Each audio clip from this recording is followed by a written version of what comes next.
I just had a great conversation that I had to share with you ladies today. So I help women come out of the food and diet struggle and come to a place of peace and love and harmony with their bodies, and then from that place be able to lose weight for the last time. But this is really a passionate topic for me.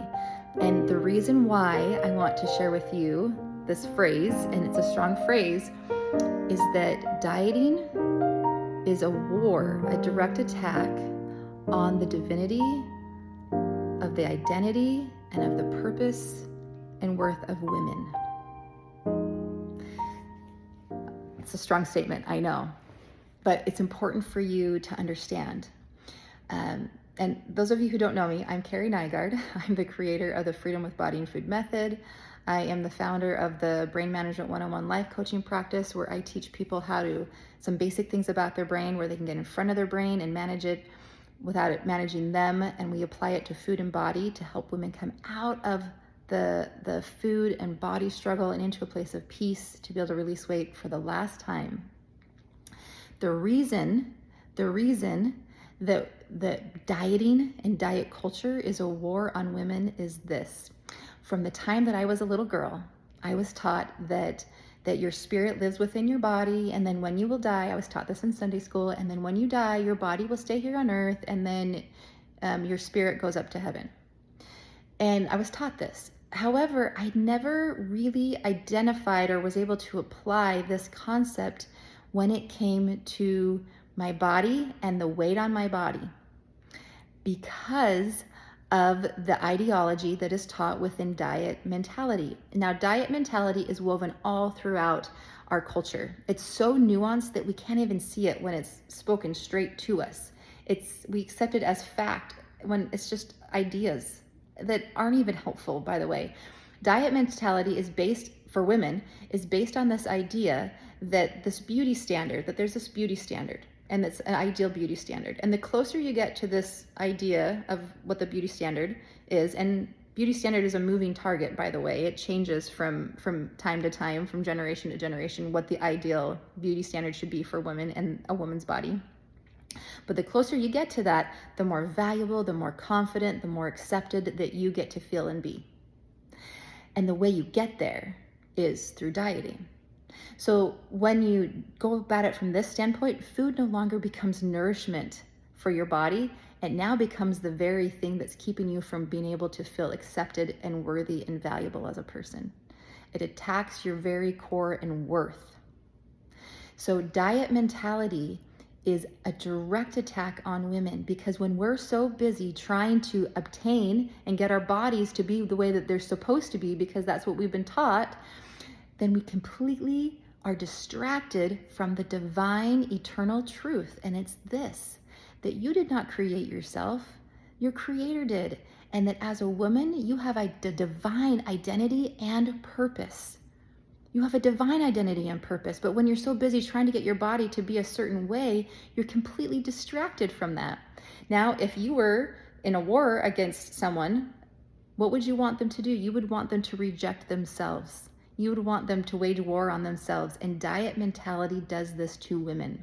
It causes them to reject their own bodies, to think they're not where they're supposed to be, to think that they're not who they're supposed to be, because of some stored energy, some adipose tissue on their body. It is the biggest lie out there right now that I see as an attack on women. It causes women to reject their own reality, their own body. I came to this realization, this aha. I woke up from an experience that I had. I had dieted for years and years and years, on and off, up and down. I'd done all sorts of different things. Really restrictive things not as restrictive, done all the stuff, right? And I viewed my body as something I appreciated, but that I would really appreciate if she could just be the way that I wanted her to be, without it being so hard for me. Does this sound familiar from diet mentality? Well, I'd gotten to a place, this is back in about 2015, where I had dieted so much and I had lost the baby weight for the 5th time. And I was miserable though. Even though I'd lost the weight, I couldn't find any peace of mind. I had so much brain chatter in my mind, and I didn't understand then that's actually a really common symptom from someone who diets a lot or does restrictive dieting, is that they have obsessive thinking about food, what I can eat, what I shouldn't eat, what I have to keep myself from eating, and so forth. Always thinking about food, whether you're hungry or not. And it was such a heavy burden, all this mental chatter in my brain. And so I talked to my husband, I'd put a lot of thought into it, and I decided that I was just gonna let it go, and that I would likely gain weight, but so be it, because I had other important things in my life.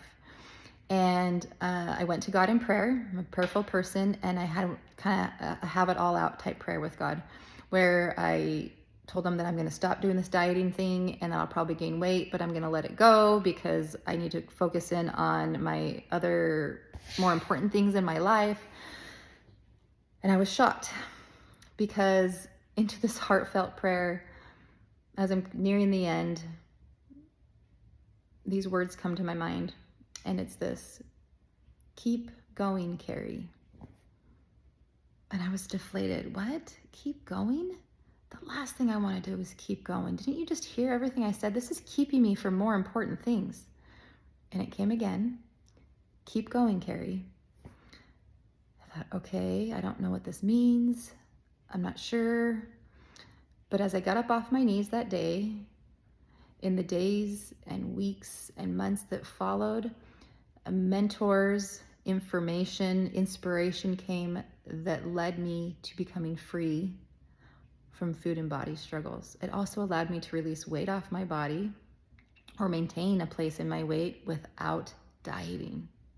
And here's the irony of it all, is that all of this was always available to me all along, how to do it and what to do, but I couldn't access it because of the lies of diet mentality. It is a direct attack on women. When you're focused in on trying to get your body to become this certain ideal in order to be worthy, you reject the divinity and worth that's already there. Your body, she is your holy vessel, and she's fulfilling the measure of her creation in every moment, no matter how much stored energy is on her body. Divinely, women are of infinite worth. But diet mentality distracts us from that and thinks that we have to change ourselves in order to be or feel worthy, to feel enough, to feel okay about ourselves. It's such a distraction. And when we reject our bodies because we think they're not where they're supposed to be or who they're supposed to be, we reject our very reality, our very existence. And that is why diet mentality is a war on women. And that is why I'm so passionate about helping women come out of diet mentality and come into a place where they no longer have to gear up or buckle down to do a diet, but instead they learn how to settle into themselves in a higher and holier, more realistic way, because it's based upon the truth that your body is divine, it is a gift, and there is nothing that you can change about your body that adds any worth or takes any worth away from who you divinely are. In the description below, I'll put a link so that you can join me for my next free workshop if you'd like to, called In Control with Food. And I go into this process that I call the body partnership process, where I teach you how to repair. I teach you how to reestablish that connection with your body again so that you can heal from diet mentality and then move forward from this place of deep partnership with your body. No longer to diet again. What's interesting is that your body's been telling you all along what to eat and how much to eat and so forth, but we've learned to silence listening to these cues because of diet mentality. We have to follow this meal plan or these certain macros or these certain calorie restrictions in order to be able to earn our worth and get our body to be where we want her to be. We don't need to do that anymore. What we need to do is stand back and accept from a broader perspective what our body actually is, what it means to be a woman, what a divine identity and purpose of a woman is, and accept that without apology, unequivocally. All right, join me. I'm so happy I was able to share this with you today.